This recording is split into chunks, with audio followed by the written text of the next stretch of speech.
Gronk is here. Very excited to talk to him. I saw Mr. Tom Brady last night. He said something crazy that I think he was, you know how there's like always truth in jest? He had one of those last night that we're going to get to the bottom of ahead of Divisional Round weekend. We'll, of course, talk to, Gronk, are you going to be teammates with Mike Tomlin?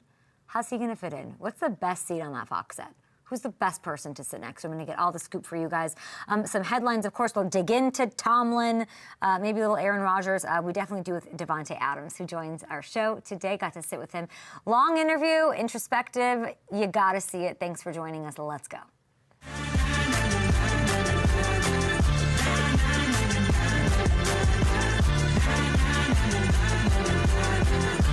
We are, of course, on FanDuel. We are, I was in a bowling alley. Somebody sent me a picture yesterday. We appreciate you guys watching the show as you bowl, whatever you might be doing. Thank you guys for joining. I don't know what this is. I'm trying to retweet the thing, but it's a weird link. Oh, there it is. You guys can watch on Twitter, even YouTube. Subscribe, please. At Up and Adams Show. Lots to get to. Sure. We do underreactions here on the program each and every Wednesday. Rob Gronkowski, Davante Adams. Who has it better? Who has it better than us with these guys joining the show? The biggest stars in the business ahead of the divisional round. FanDuel Sportsbook, by the way, where you want to be to place those bets. We are in full playoff mode here. At the Up and Adams Show. Before we get to some of these underreactions, we should talk about Mike Tomlin. Stepping away from the Steelers, of course. There was like the weird Ravens part of it with Bishotti yesterday. Like that would be like a wild fever dream if they, Freaky Friday that. Honestly, this is what I wanted to say yesterday. Get out. Just get out of there for a minute. Love you, Steelers. I don't know how you feel. I'd like to hear how you feel. Hit me up in the comments. But get out of there. Get out of there for a minute. I think the Sean Payton program, the Sean Payton plan, worked wonders for Coach Payton. A little buffer where you're not jumping right. You need a little siesta. You need to go and maybe take a long plane ride, sit on a beach, I don't even know. Do the thing that you've always wanted to do. Take that trip to Rome or whatever, and then get paid millions and millions of dollars on a set.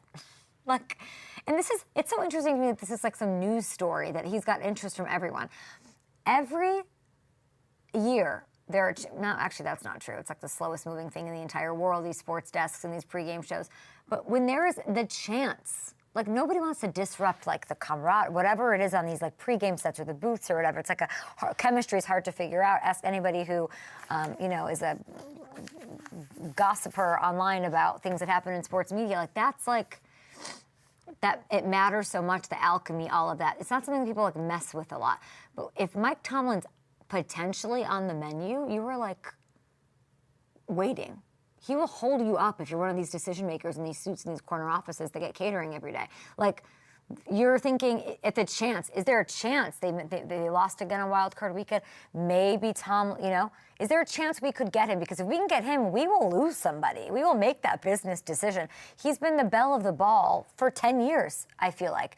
And now we'll get to, cash in and enjoy that. Get wined and do what the players do, the highest free agents. The bells of the balls, go and get wined and dined, private jet yourself to a nice golf course. You love wine, Mike Tomlin. I know you do. So get the best bottle in the business. I love this for him. I really do. And it's the emotional toll of having to say goodbye. It's not like, okay, Steelers, you're in my rear view. It's hard to walk away. You're not going to be at training camp. You're not going to be in that building, the history of it all. I don't know, if we're being honest, this team probably needs a nuke button thing, a complete remodel, whatever you want to call it, blow it up to turn into a Super Bowl contender. They've been in this cycle of being too good of a coach. That's the truth. Tomlin, you're too good of a coach that you don't draft high enough, and then we're in this whirlwind all the time because franchise-changing quarterbacks usually aren't available where you are. So excited for him. And if we look at this, if you're looking at the 4 years post-Big Ben era, if you're looking at I'm seeing some people saying this is a failure. I don't know what to say to you, clown shows. To use a Tomlinism, he was given red paint and he painted that barn as thoroughly red as possibly he freaking could. And when you look at what went on at the quarterback position with the roster in a division that's been competitive as hell, who's doing better than this? No one. Bueller, crickets. I don't know. He hasn't lost anything. Okay, that's like there's no drop off. He is as great of a head coach as there is in this league. He's going to come back and likely take a team that he picks, that he vets, that he lets sit back and wine and dine him, a nice little Merlot, a Chianti, whatever you're doing these days. And you're going to see how things play out. Ownership, look at how much has changed in so quick of a time. Who's calling the shots? He gets to sit and sort of pick a la, I keep saying Sean Payton. Sean Payton is likely to go to the Super Bowl. He did that, which is as equally hard to walk away from and as equally rewarding to take a little breather for yourself. I loved it. Okay, time for underreactions, guys. We have Gronk on the show, Davante Adams on the show. Do not underreact to our guests, guys. You guys can be live in the chat. Thank you for watching. Hi, Twitter. I see you. Gronk and Davante Adams here to talk about it. Here's where I want to start today. I want to start in Buffalo. I sent this tweet, I don't know when. November, I believe. I wish I knew when. Yesterday, I'm hearing a lot of but. We don't have receivers. I sent that. I meant it. I am not changing my stance. And I'm here to like squash any of this, what is being even seen or perceived as excuses from this Bills fan base ahead of this bout against the Broncos and that defense. You Bills fans, and maybe everyone, are underreacting to what you have in your own building. You got to look in that mirror, baby. And I know Gabe Davis, Tyrell Shavers, they've really had moments this year. My heart goes out to them, and I'm by no means downplaying their meaningful contributions when I say this.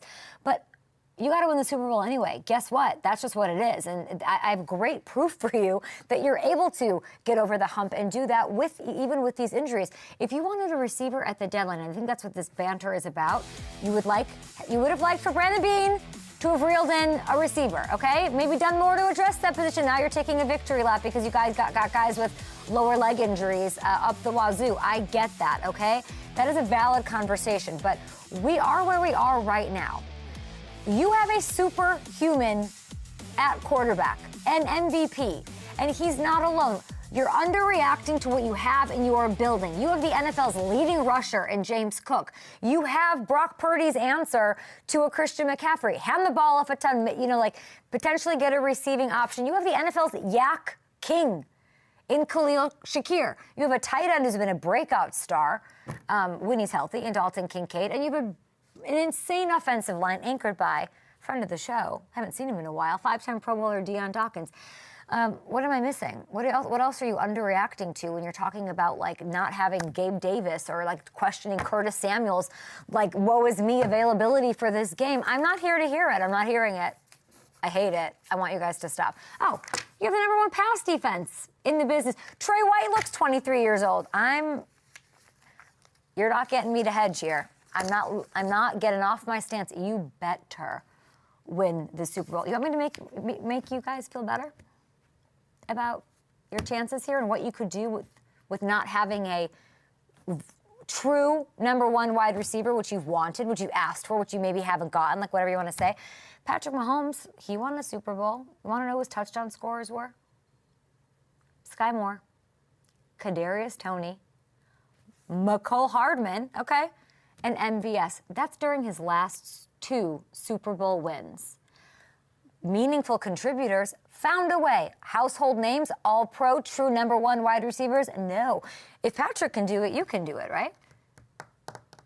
And yes, you could say Patrick got Travis, future Hall of Famer. Well, you have an all-pro. You have a James Cook. That's a game breaker, right? A game changer. Okay. And it's not like, there's not talent in the building.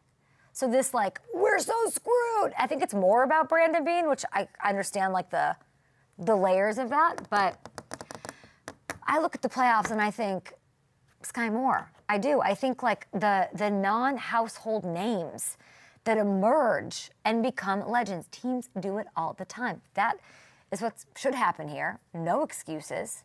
No excuses. Go make your run. I'd like to talk about the Bears. What could we possibly be underreacting to with this matchup? Right here. It is the year of the George. Not Summer George Costanza, I'm talking about, not Seinfeld. Winter of George, Bears owner George McCaskey. He is on a 10 out of 10 run right now. We all know what we're seeing, but are we really paying enough attention to it? Like the little things that I'm giving meaning to. He was the first person, George McCaskey, the first person I pictured and thought of when I saw one of the most viral moments from the weekend with his coach.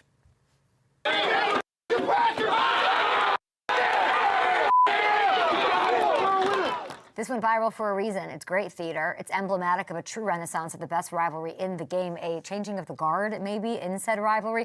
Pure FU energy, definitely, that we all love. But if you are from Chicago, you saw this moment and you thought, oh, my God, George is going to be apoplectic. George is going to lose his mind. You think, like, what a moment of change in the culture that this is happening. Because you know on the bingo card of George McCaskey sits swearing. Hates swearing. The lore is that he's passed on hiring great coaches who use expletives. And I'm by no means saying, like, using expletives is the best thing to do. But that is his thing. I don't like swearing. And then Ben said this. There's a rivalry that exists between these two teams, something that I fully recognize and I'm a part of. And, yeah, I mean, I don't like that team. So George and I have talked, and we're on the same page. George and I have talked like it's hot in here. Like, there goes the neighborhood in the best way possible. And it's not about swearing, okay? It's about the year of the George, the growth, like a necessary evolution of the brand. Necessary evolution of the brand. We'll get to that beautiful patch, of course, that's driving some of this. Let's not underreact. I mean, he's one of their earliest wins. He's dancing on the sidelines. I don't know that I've ever seen that. I'm not there in person. I don't go to many Bears games. You know, him aligning with the coach, like you just saw, like he's aligning with expletive-ridden, brash bravado. I love that. How about him giving the Heisman? Do we have that? Giving a Heisman to a Packers fan, trying to weasel into a photo. No. I mean, what you're seeing here is McCaskey. Look, that's him right there, running, gliding like Walter Payton through the tunnel, a 70-year-old owner to be with his guy. That was TJ Edwards, of course, local product. He had a season-ending injury. Sprinting, grabs his helmet, sprints. Now, he might have not been pouring tequila shots like the Niners owner when George went down, two brutal, heartbreaking injuries. But there have been questions with this team, with the investment from ownership into the players, all of that. That is a great moment to see. I clocked that moment. Did we clock that collectively? I feel like we're underreacting to George taking care of Bears fans, okay? This is what happened. They win. It's Soldier Field, notoriously not the easiest place to get out of, freezing temperatures. He found a way. Somehow George, you're the George, found the way to pay for every Uber home for fans. If you opened your Uber app, this is what you saw, 000. I don't even know how this is possible. This seems very like a Bay Area tech world, Silicon Valley. I've never heard of that. Out of the 32 teams, you'd say which ownership group would have taken care of their fans? I don't know if it's an indictment, but it's certainly a perception of the Bears. Unlikely that you would have picked the Bears. The Bears always feel like they're in nostalgia, in the past, all of that. There's this beautiful balance being struck, and it's led by him. And, you know, you look at George in these games and these moments, and these, you know, I think of Virginia. His mother, of course, the Bears, not only the Bears, the NFL matriarch, Virginia McCaskey, who passed this last year. It's why they wear this huge patch. She is a force. She is still stewarding the spirit of this team. I believe that. And I think that the role of George in sort of keeping the traditional values, we all know he would not allow for alt uniforms this year.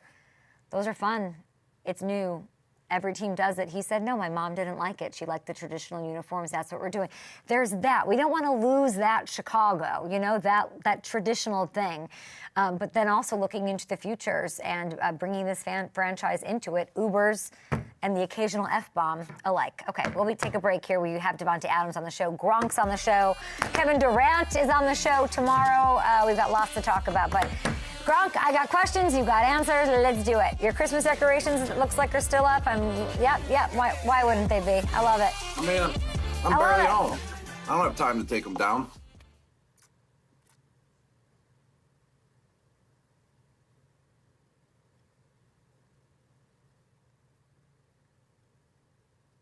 Yeah, Gronk's in a different location every time we see him. Mm-hmm. Okay. There's something else I just saw, by the way, that I want you to take a look at. Go on. I think Brian has it. Show me. If we can pull it up. I'm interested. There's a tweet. There we go. The Caleb Williams Jumpman tattoo. Is this that cool? A guy has a tattoo of me on him. It's a good point. Fair. More than one guy. So, Caleb, want to like have a little war here? Like, how many men can we get to tattoo us on them? Can you show me that again? This is the one thing that I asked you guys to have me ask Davante, and then it wasn't in there. Like, Davante is Jordan through and through, right? Yeah. I wanted to ask him about Jordan, Caleb and that. Can I see that again? And this is a new thing? This is like after the 4th and 8? Yeah. Wow. I think so. This is just posted yesterday, last night. Little do you know, that's me. That's where where will I put my Caleb tattoo? That's the real question. Over my heart. Never seen you like this before. I would maybe wear a jersey. No, I wouldn't wear a jersey. Let's not forget what you're wearing in that other tattoo that fan got of you. Yeah, I know. It's a Packers fan. I'm a complicated woman. I have many layers. What else can I say? I do want to say, go ahead. Great. 6 minutes of breaks. Okay. I'll try to, yeah. Gronk needs his water break, though. I love when Gronk has like a second to get some water. You don't know. You don't know. I like when he gets his little...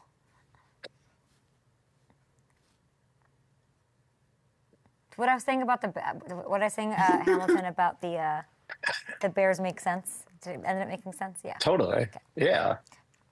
I thought that was great.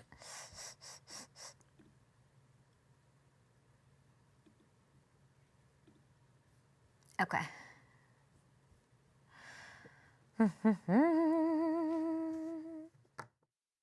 old world tight end, the 6'7" freak. You can call me the GOAT. Rob Gronkowski. Touchdown! Oh my goodness. Go. Holy guacamole. I'm the greatest of all time. Go, they call me the GOAT. Four-time Super Bowl champion, future Hall of Famer, a well-hydrated studio analyst for Fox NFL Sunday, Rob Gronkowski. Well hydrated, that is right, Kay. Gotta stay hydrated. Are you drinking Starbucks water? Best water in the business. Water, the GOAT. It is. It's low-key the best filtered water out there from like any chain. Would you call it a restaurant, right? Starbucks is considered a restaurant or coffee shop. Coffee place, it's by far the best water that you can get. Every time, if I walk into a Starbucks, and I know that everyone thinks I drink it every day, I don't go. It's just here. Which, by the way, Merry Christmas. Listen, you have Christmas decorations. I've still got my Christmas cup. Let's keep this Christmassy vibe going. I will get a huge water, the biggest water I can. And people are like, "What? It is the best tasting water." And you can get it. You can get it in New York, the same as LA and Riyadh. Which brings me to my first question. Speaking of GOAT water, let's talk about GOAT quarterbacks. I saw Tom Brady last night. He was on the stage. Very excited, talking about Riyadh's season, Fanatics Flag Football Classic, right? That's in March. It's coming up. Look what he says. The journey starts here, and the prep for Riyadh is going to be 2026 and 2027. And maybe, just maybe, Casey, maybe, small chance that if it goes well, we'll see what happens in the Olympics. Talking to Casey Wasserman, who was joking about him playing. I think he's serious. How serious is this man? 50. Yeah. He will be 50 in LA 2028. Yeah, Kay, I would say he's 100% serious. There's no doubt about that. And this is actually a tryout to the Olympics, I would say, because the flag football contest that's going down in Saudi Arabia on March 21st is actually the same exact rules as what the Olympics, will be going by as well in 2028. So if Tom performs here and he feels like he can do it in 2 more years as well, I'm telling you right now, he's going to put his hat, in the mix and try to become the quarterback for the USA team. He sort of started saying he hasn't really been working out much, which of course I don't believe even a little bit.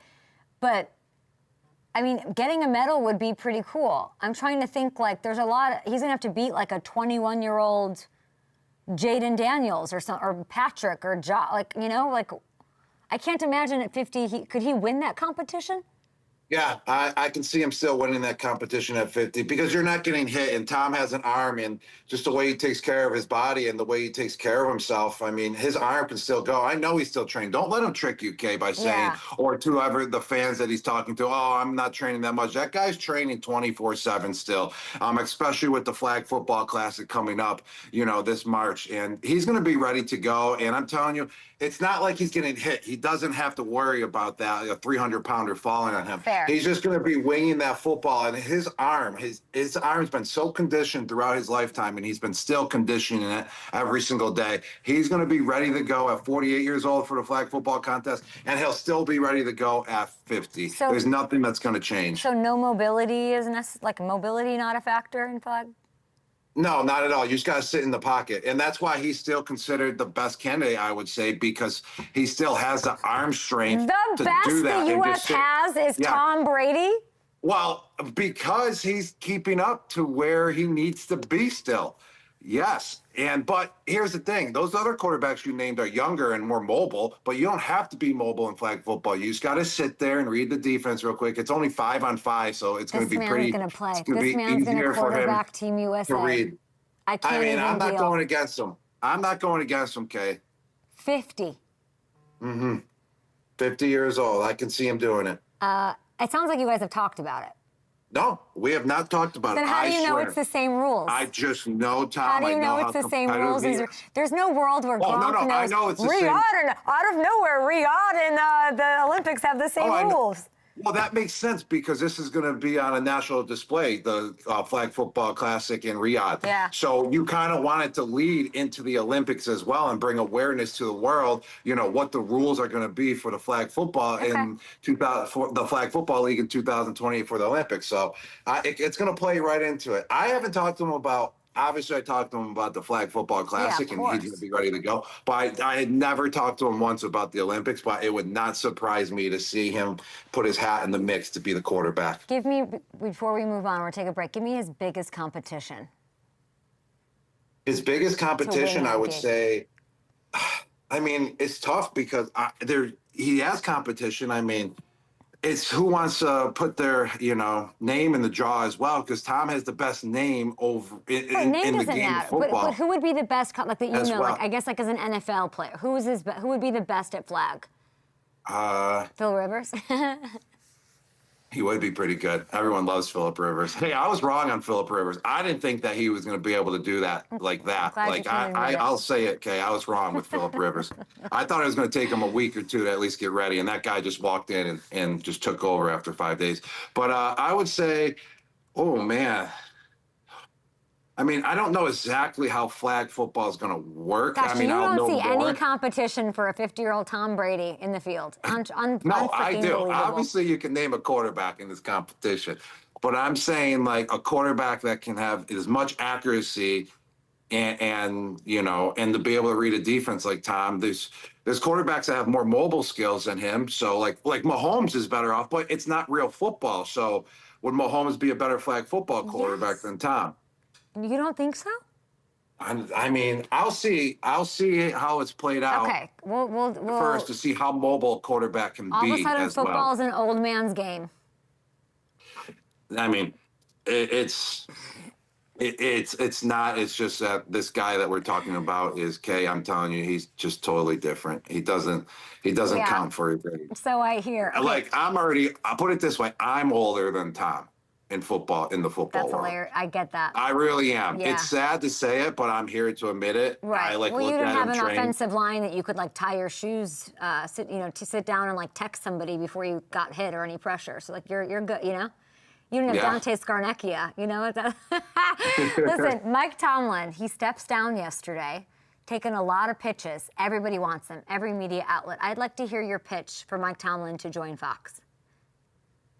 Oh, I mean, well, first off, let's just talk about his unbelievable career. I mean, what was it, 19 years or 18 years with the Pittsburgh Steelers? Had a winning season every year, 2 Super Bowl appearances, won the Super Bowl as well, 13 playoff appearances. I mean, this guy is the real deal. I mean, they hired him and they were iffy about the hire at the time, when he was 34 years old, and then he just came through. They realized that it was one of their best hires in history. He fit the Pittsburgh mold, and he did an unbelievable job. But all good things come to an end. Look at us, with New England. Look at us in Tampa. Look at Tom with the game of football. He eventually had to leave the game of football, even though he could probably still play. But here's another situation where, he did so much for the Pittsburgh community and so much for the game of football, but it's just best, I would say, for both parties to start over. And Tomlin's going to have a choice to do whatever he wants. He could probably be a head coach right away at another organization, but I feel like he's going to want to take some time off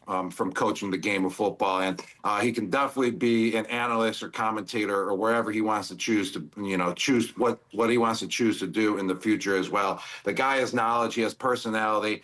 And if he came to Fox, I mean, I would welcome him, with open arms, give him a big hug and just tell him how great of a coach he was, how great it was to go against him as a player as well, and how tough and physical his defenses were. But just a great dude. And I mean, I never fit in actually... there? Who's he sit? Who do you have him sit by? Paint me the picture of him at Fox. How would he fit in? Yeah, well, Kate, we're just going to paint the picture, but I don't have the power here to be like, Mike Tomlin, this is where he would fit in. Yeah, I know you're not Julian Edelman, I know. But, wow, I like that. You're on fire this morning. Thank you. But, I mean, I don't know. It's up to the executives, where he would fit in if he came, Sounds like you don't on want board. Him.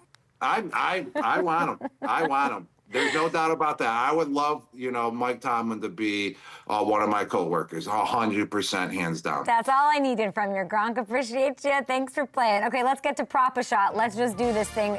FanDuel Sportsbook, the best place to be for Divisional Round weekend. Let's go.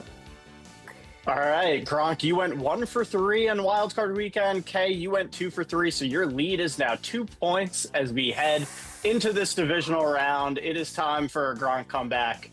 So, Gronk, we'll start with you this week. The line for Josh Allen's passing yards is 210.5. Do you think he goes over or under that? Josh Allen facing a very tough Denver Broncos defense on the road at Mile High. He's going under. Wow. All right, Kay, your turn. For the Broncos, Bo Nix's passing line is 206.5. Over or under? So Gronk thinks the Broncos are winning this game. Possibly. I mean, I don't think that the Bills need to. Josh Allen's not going to throw for over 210. It's going to be about the running game. Okay. And also, he just lost Gabe Davis as well, another wide receiver. He has no weapons on the outside. No weapons. No weapons at all. Life is so hard for Josh Allen. Exactly. They're going to have to find a way to run the ball. He's going to find a way to push himself 90 yards into the end zone. Now we're talking. Okay, you said what was mine? Bo Nix, 206.5 passing yards. Over.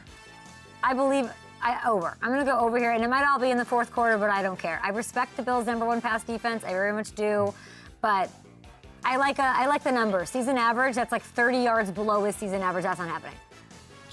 All right, Gronk, back to you. The line for Cortland Sutton's receiving yards, 48.5. Over or under? Oh, my gosh. This one's an easy choice. He's going over. He just had a week off. They need to pass the ball. They're going versus Buffalo Bills secondary. He's going over 48.5 yards. All right, okay. Gronk says the Bills are going to run the ball. So James Cook's line for rushing yards, 76.5.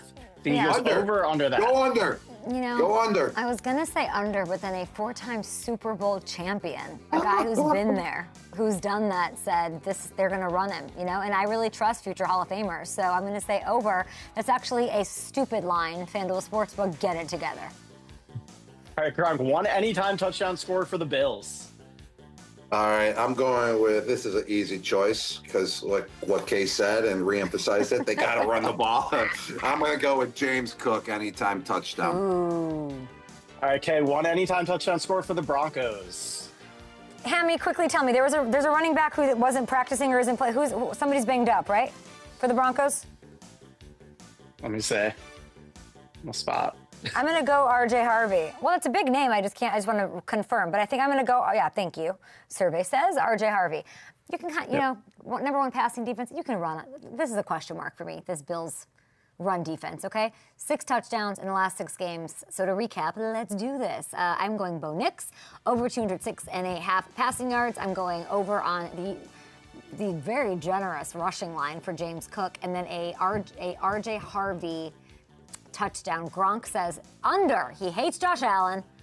As you know, he hates Buffalo. He's going under on 210.5. He does not think Josh Allen can beat Tom Brady in flag football in 2 years. And then he's got Cortland Sutton over 48.5 and James Cook getting in the end zone. Gronk, you are the best. We have a promo? FanDuel, playoff mode. You got a little toggle? Switch it on, baby. You can choose your own reward.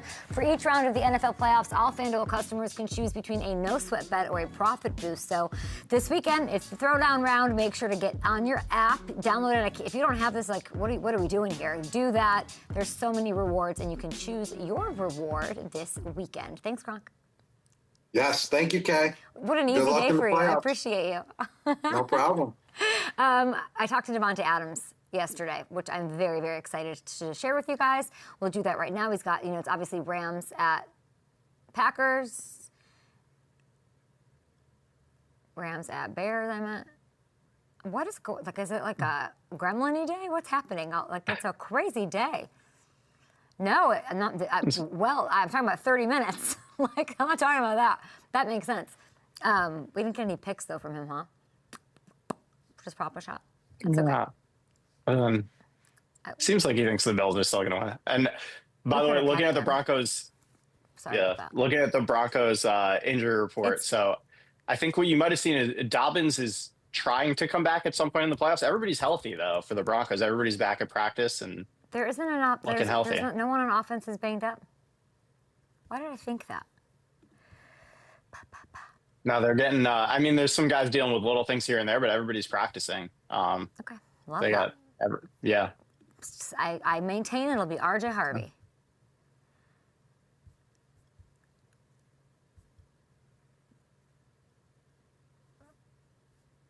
I think it all comes down to R.J. Harvey, to be super honest with you. Yeah. That's the one area where you can get after the Bills in that run game. They have to be able to run the ball. By the way, you actually... The lesson, I can't say it. Oh, no. Can't say it, not gonna. You know what's so fun is how many people really believe in the Seahawks right now. And I didn't think it could be done.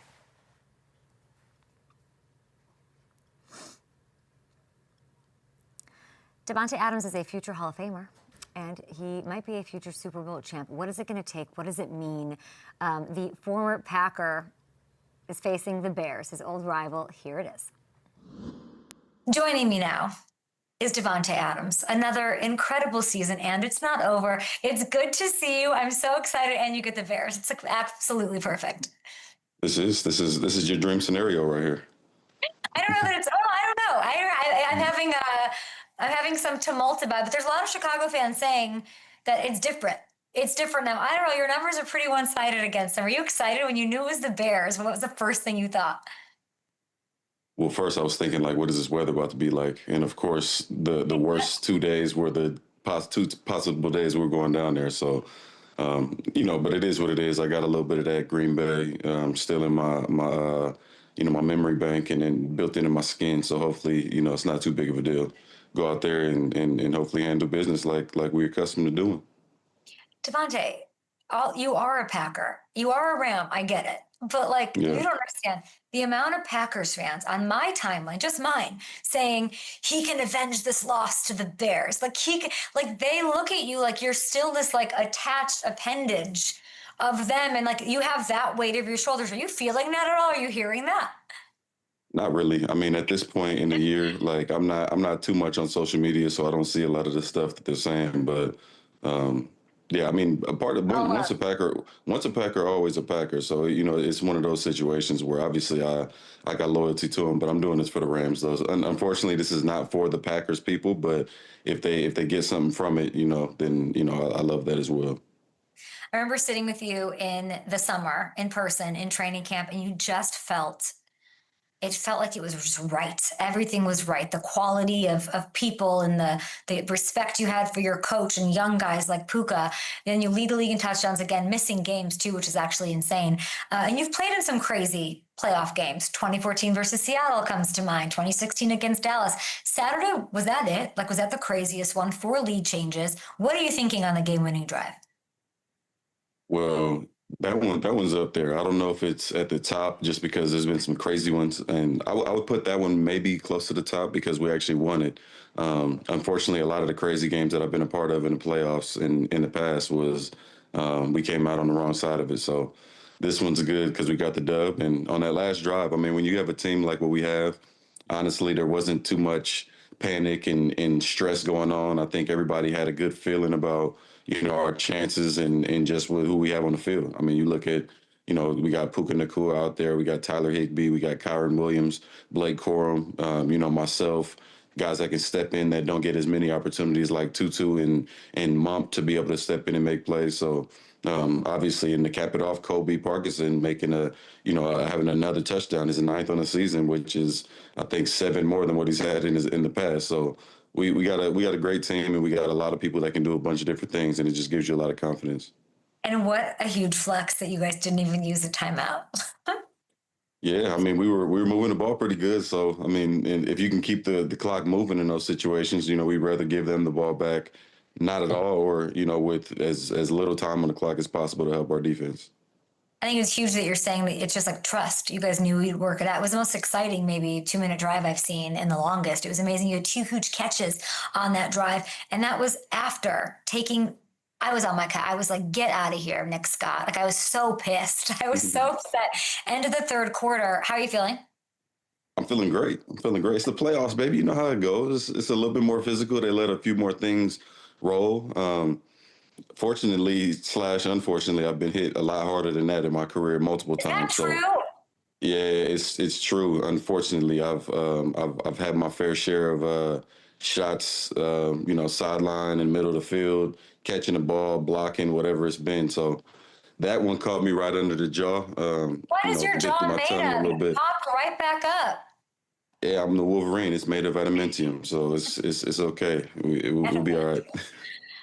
You're also in great company, of course, like a former peer in Julio Jones. You're tied with him for 11th most postseason receptions all time. You passed Randy Moss for 17th all time in postseason receiving yards. Congrats on that. That's the kind of lore I love. Yeah, no, we love that, and it's been since 21 that I had a chance to play in one of these games. So just think if we would have been in a few more over these years, be able to climb a lot higher. But ultimately, all that really matters. I appreciate that, but what matters is us finishing this thing off. All of the accolades and the statistics and everything, that stuff is great, when you look at it once you retire. But when you're in it and you're trying to win a Super Bowl, that's really the only thing on your mind. Retirement is nothing like I'm even putting in the same sentence as you for years to come. Somehow, Mr. Wolverine, 21 miles per hour against the Saints week 9. I was reflecting on your year this morning. How did you clock your fastest speed in 6 years? Literally how? I don't know, Benjamin Button. We going the other way with it. Apparently we getting younger. Just keep taking care of that body, and the good Lord keep blessing me. It's a good recipe for success for sure. 18 yards away from 1,000 career playoff receiving yards. Yeah, well, you honestly, Kay, I got to give it to you. You give me a lot of these. I don't even know about half of these until we get on camera. Well, you're a team first guy. You're a team first guy. Yeah. Well, I mean, that's how it's supposed to be, especially in the playoffs. 100%. One more playoff touchdown puts you in the top 10 all time. Okay, we can do that. I think, and that'll happen at the hands of your former rival. It'll be so fun. When you look back at this regular season, let's say now you're in a whole thing. I know you're in. It's probably hard to do. How does it stack up? Where does this season where does it live in all of your seasons personally so far?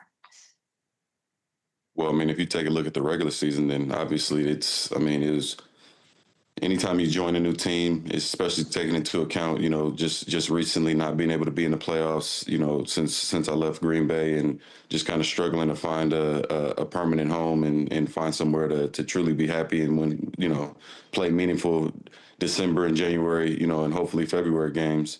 You got to put it up near the top, but thing about it is you got to finish off the season and see, did we accomplish our ultimate goal? And obviously, there's lessons and different moral victories along the way that you can look at to make yourself feel good. But 12 years going on 13 years in this thing, all that's really on my mind is winning the Super Bowl. So we'll reflect at the end of it when it's all done, and hopefully, I'll have a better answer for you then.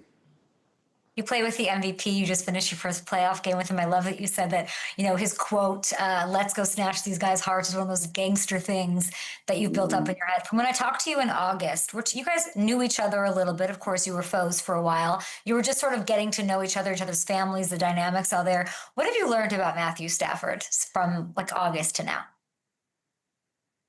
Well, I mean, the thing is with him is you obviously continue to get to know the guy and, your relationship can grow, but so much of him is what you see is what you get. And a lot of people, the honeymoon phase, it appears a certain way. And then once you get to know him for real, the real part comes out, and it's not always, what you thought, at the beginning when you first got that first impression, and, everybody's trying to do their best to give you their best.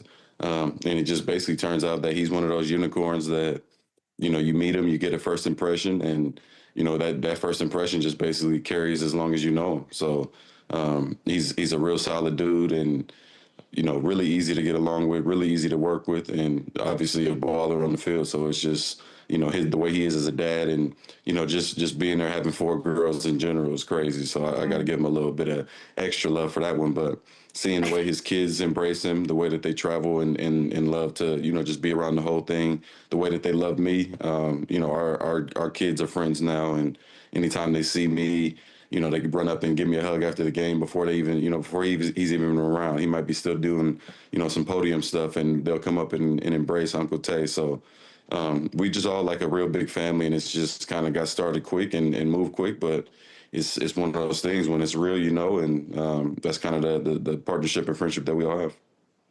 I couldn't believe that he had it. I mean, I could because he's so tough and he's done this his whole career. But like, you're telling me his finger was that hurt and he still was slinging it like that? What is that?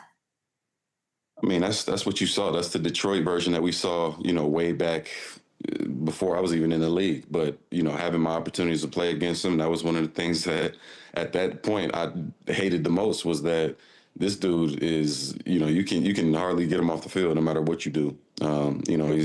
He's kind of like me in the sense that as soon as something happens, you can tell all he's thinking is, can I continue to play? And, can I still go and, be out there on the field for my team? So he's a dog, and that's the type of dog stuff you see from MVP. Gosh, it's so true. And he's so amazing. I'm a little worried that you guys are looking at the weather. Did you and Matt get soft out there out west? Like, what's happening? Like, a little bit. I'm yeah, not gonna I'm a lie. little worried about this. Hold on now. Well, the reality is I did just play in New York last year, so it's not like I'm not worried about it. I would just much rather be comfortable, than to go out and play in, well, I think it's a high of 17 or whatever. But some of my best games in my career, were in these type of conditions. So I'm not too much worried about it. It's just more about how we're gonna feel out there. But still haven't worn sleeves ever in my career, and that's gonna continue this week.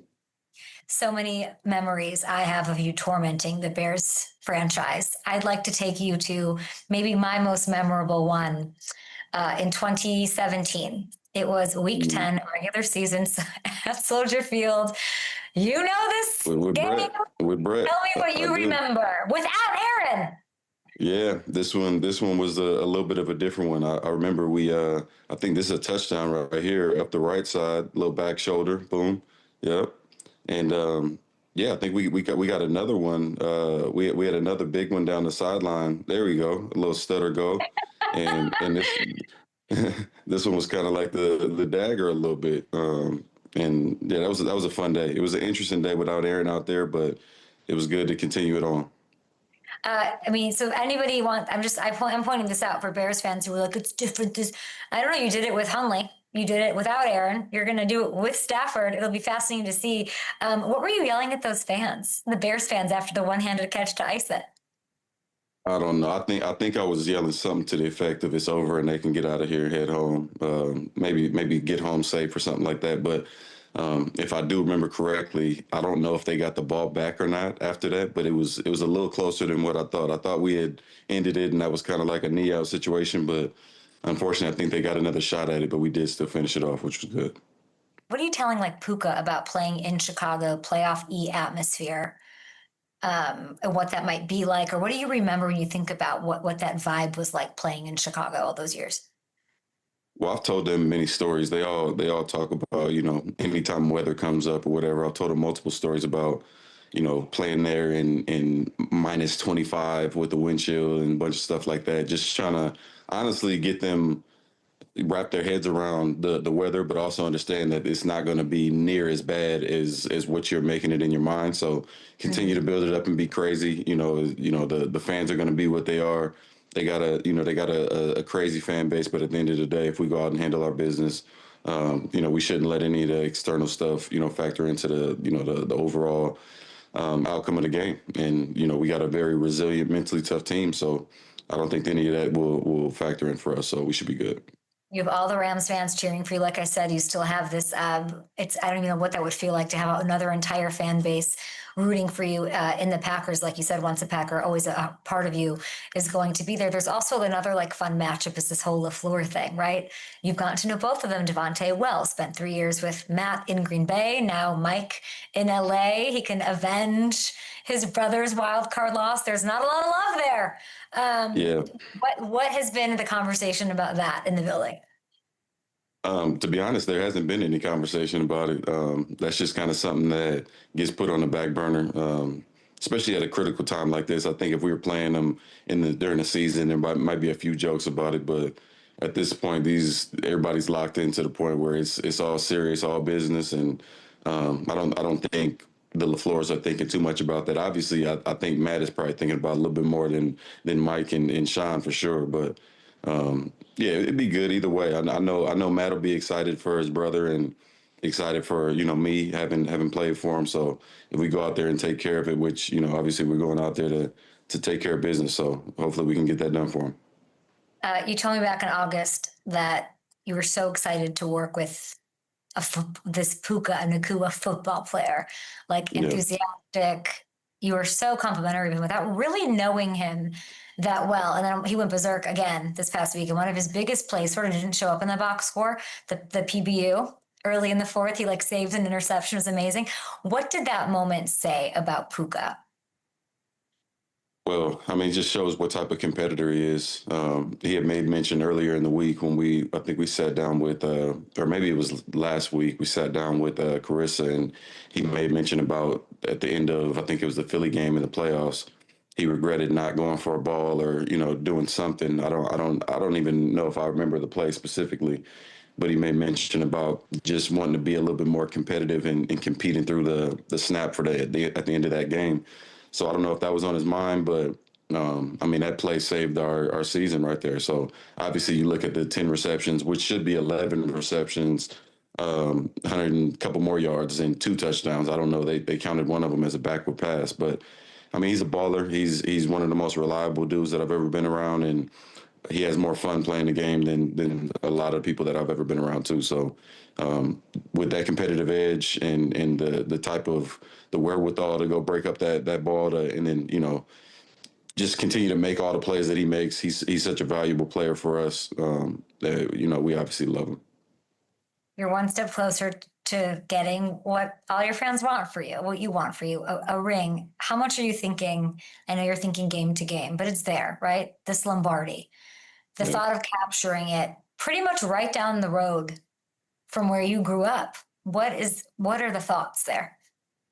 It's impossible. Anytime you have a good enough team, it's hard to not think about it even during the regular season, at least a few times, let alone when you're in the playoffs and, you win the first round and, your team's got some momentum, and it's one of those situations where, you are a few games away. So you keep it in the back of your mind, but you also do as good of a job as you can to stay present, stay focused in the moment, because That's what I attribute really all of my success to from leaving college up to this point is just being locked in, being ready for my moment and just being dialed into the moment that I'm currently in versus, trying to have too much foresight and think about things that you can't control yet. So only way that we can prepare to play in that Super Bowl game is by winning the game before that. And the only way we can get to the game before that is, taking care of business this week. So that's really our mindset. I know my mindset in particular. Having played in 4 NFC championship games, you can't get too far ahead of yourself. You just got to stay focused in the present, and that's where I'm at. I can't see how you guys aren't going to do it. Because even talking to you, like confident, like it's just like business. It feels just like business. Well, on paper, I mean that's the way it should be. You look at the roster we have. I don't know anybody that can compete with what we have, and our coaching staff, everything about what we got going as a team right now is hot, and it's built for that. It's a recipe for success. But just being Davante Adams, Matthew Stafford, Puka Nacua, and Jared Verse and all these guys, that doesn't get it done for you. You got to go out and play good ball, and you got to play good ball that day. So that's one of the main things I've talked to the team about is just understanding that it doesn't matter how good you are; it's about how good you play, and that's something that's on our mind, and we stay focused on. He can't retire. I need him to, I can't do it. No. I don't know because I can't deal with this because I'm sure you watched last night. So you turn on any TV right now. I know you don't care. You're not invested in that, but you love Aaron. We're watching last night and I'm like, is this really, this is it? Like, what is this? What were your thoughts watching that unfold last night? Well, one, I'm heartbroken for him because I know how much he wants it, and I know how much he deserves it, obviously. And to see it in that way, that's not, that game, to see that game in that way, that's not how any of us saw it happening, and definitely don't want his career to end that way. And, that's one of my best friends, so that's not, that hurts me, hurts my heart a little bit to watch, but ultimately just hoping that there's something left there for him to continue going. I just want to see him happy and see him at least finish the way that he deserves to finish. So I can't say I don't know what's going to happen, and certainly haven't gotten an answer from him on what he's going to do, nor am I pressing him about trying to get an answer. Just kind of letting him go through his process. Anytime you played 21 years in this league, you're in your 40s. I don't know. Nobody's talking me into playing when I'm in my 40s, so I'm not going to be on his back about it, but it's something that I definitely support just to see him go out the right way. I don't even know what the right way. I think my opinion of like what the right way as a fan of his, like somebody who also really likes him, like what that looks like. Because it used to be like walk off Brady, Peyton, get the ring, go to Disney, whatever. But there was something about this year that felt like he's just more fulfilled. Like he's not, and happy's not the word, but it's like, after he'll take however much time he needs to settle what happened last night, which was awful, and heartbreaking is a great word to use. But like part of me is like, yeah, why not? I mean, he still can throw it. He's looked great all year. Took his team to the playoffs. He can still move around too. That's the thing. He's moving better. Everyone's retiring him this morning. You understand, Davante? I see it. Everyone. I see it, and it makes me sick because just knowing him and what everybody should know about him at this point is, you talk about Matthew Stafford and toughness. Like this dude is he learned from Brett Favre. So, he's just as much Iron Man as anybody who's ever played this game. And I got so much respect for how he's done it. And, just the fact that he's just been himself throughout this whole thing. And I got nothing but cheers for him no matter what, happens. And, I think it was Joe Buck last night made mention of, in a world of so many quarterbacks just giving the cliche answers and not really wanting to be themselves and being afraid to be themselves. We got to appreciate people like Aaron Rodgers who are, going to just come out and 100% be themselves regardless of how you feel about it. And, whether or not you like him, what he stands for, what he talks about, he's going to be himself. And, he's not going to come off and try to be any type of way to make anybody feel any bad ways. But, if certain things hurt your feelings, then, that's just kind of the way the world works. And I honestly feel that, and that's kind of the way that I move in certain ways as well. And we all have our different flavors, but this dude is, one of the greatest that's ever played, and one of the greatest competitors I've ever been around. So he's not retiring. We heard. I figured it out already. There's just no way. There's no. But I do like the point. I've been saying it all year. He's done so much with so little around him. But he has done the most that he can do. With what's around him, and we'll see him next year. And by the way, 2 years ago, maybe you thought I'm not going to be on a team that has the infrastructure to do it. And look at you now doing your thing. I'm so excited. Could not be happier. Will you just please take it easy? Just like don't Look, Alex, I already didn't Alex play Smith, amazing I just last talked week. to Alex Smith. Alex, get out of here. I talked to Alex Smith, and he goes, "Okay, the Rams are going to hang 50 on the Bears," and I was like, "Oh." So, hey, You never know. Look, we got what it takes. It's about how you go out there and play that day, and hopefully we come out and play like we're ready to hang 50 on somebody. We'll see early. I can't wait. And then a Super Bowl potentially in Santa Clara, California. Lots of meaningful connections for you. Thank you for the time. Always rooting for you. Always cheering you on. Go get those record numbers. They matter. They will matter. No doubt. We'll add them up, and most importantly, hopefully we can put some on that finger at the end. Oh my God, yes, I would die. What have you talked to Max Crosby lately? I have. Been kind of letting him breathe a little bit, but I've been in his ear a little bit this year, just kind of checking on my guy. A few of my guys over there, him, Trey Tucker. That's another one of my guys over there as well. DJ Turner. I've been checking on all my guys over there, just making sure that they're good and in a good headspace. No recruiting, no advice on future. Hey, the recruiting is in what we're doing. What we putting on tape every week. So these guys are definitely seeing what we're doing. And I don't sign checks and I don't make decisions, but we're doing our job over here by what we're putting on tape to make it look appetizing enough to want to come join us. So that's my recruiting. Great answer. Future Hall of Famer, Uncle Tay, Wolverine, Super Bowl champion Davante Adams incoming. Good luck this weekend. Appreciate that, Kay. Thank you, Davante. Good luck.